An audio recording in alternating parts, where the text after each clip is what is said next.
Hey guys, welcome to Podiatry Practice Mastery. Don here. I had a nice talk with a doctor. She's been in practice about 4 years. Kind of an interesting story. She used to work for a big group, one of these super groups that's buying up and getting bought and sold and things like that. And she kind of had an interesting experience that it didn't really work out that well. And so as I was talking to her, we were talking about some different options. And she's starting out on her own, and she's living in an area where there's a lot of Amish, and she's going to kind of do an all cash pay practice, which is kind of interesting. So, kind of thinking about doing Cariflex, Onifix, amnio injections, probably Shockwave, I would guess.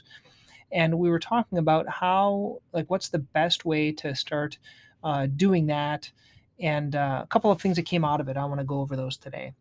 So number one is we were talking about, well, she's going to be doing a lot of, she was thinking about getting a interesting idea, a bus, retrofitting it, and bringing it to different events, like I guess fairs or running events or things like that, and then offering just people to do cash services. Like, I think that would be a cool idea. For example, get scanned for an orthotic and get an orthotic, or buy some certain things like trigger point tools for loosening, massaging, or things like that. I thought that was a neat idea. Go there, kind of like there's a food truck. You could have a foot truck, FOOT.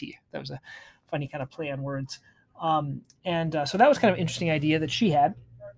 Also, I was talking to this doctor, and she was wondering how to build her Google My Business. So everything is attached to her previous employer. So this is to all of you young doctors. If you're starting out, don't be totally attached to your other office, because you never know what's going to happen, right? If all the Google reviews are based on that office and not you, yourself, and I, then you don't have anything. So what she's doing is she's opening up her own Google My Business. And then I gave a couple of tips. So ways that you can get reviews. One way, which I do, is I have a review page. So drpelto.com/reviews, and review. And there I can put a whole bunch of links, and people can get a review to Google, Yelp, LinkedIn, other types of things. They can give online reviews that way. Another way to do it is on our website. When someone makes an online visit, they actually get an automatic thing. Hey, how do we do? If they rank people 4 or 5, it'll ask them to do an online review. That's the second way. The third way is when I send them information via Patient Education Genius, and then I send it to them. On the bottom, there's a little chat bot that says, "Hey, how do we do?" And it asks them to give an online review, usually to Google. And then I can also send them something within Patient Education Genius. And then that's the way I share patient education information, and I can say, give me a review. So that's the way I do reviews. We also talked about doing kind of another way of, on the back of your business card, you can put a sticker. The same way I've talked about in the past about doing my little surgical instructions. You can do a sticker for a review, and so they can just scan that with a QR code and to do a review. So those are kind of some of the ideas about getting reviews. So I would just kind of be careful if you are working for someone, or if you don't think you're going to stay there long term, getting your own reviews, kind of building your own reputation and things like that. Because this doctor, she's going to have to start over. And then the last thing, which I probably should have said first, she was asking about some tips. And I think the best tip is, if you're going to do an all cash pay practice, you find another 2 or 3 doctors and you start a mastermind. And what that means is you guys meet once a week for an hour, and you talk about kind of what's working, what's not working, and what you do different. You just support each other, and you kind of talk about different things, because you tend to all have the same issues when you have a cash pay practice. You kind of do more things that are like I said, more expensive, and that are going to pay out of pocket.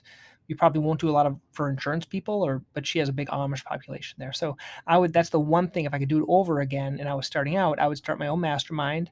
And basically it's called a hot seat. So one person is on that mastermind seat per week, and you kind of talk about what your big struggle is, your big difficulty, and everyone, you kind of flush it out with what is the issue. And then everyone kind of gives you tips. So there's a whole process of how to do that. I'll talk about that at another time. Okay.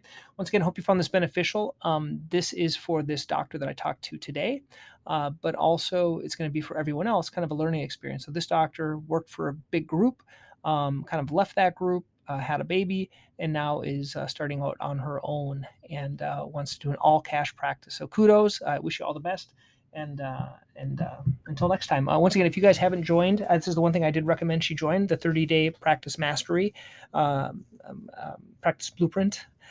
She already joined it and kind of is going through that over the next 30 days. If you haven't gotten that, you can get it at podiatrypracticemastery.com in the recommendations section. Okay, thanks, guys.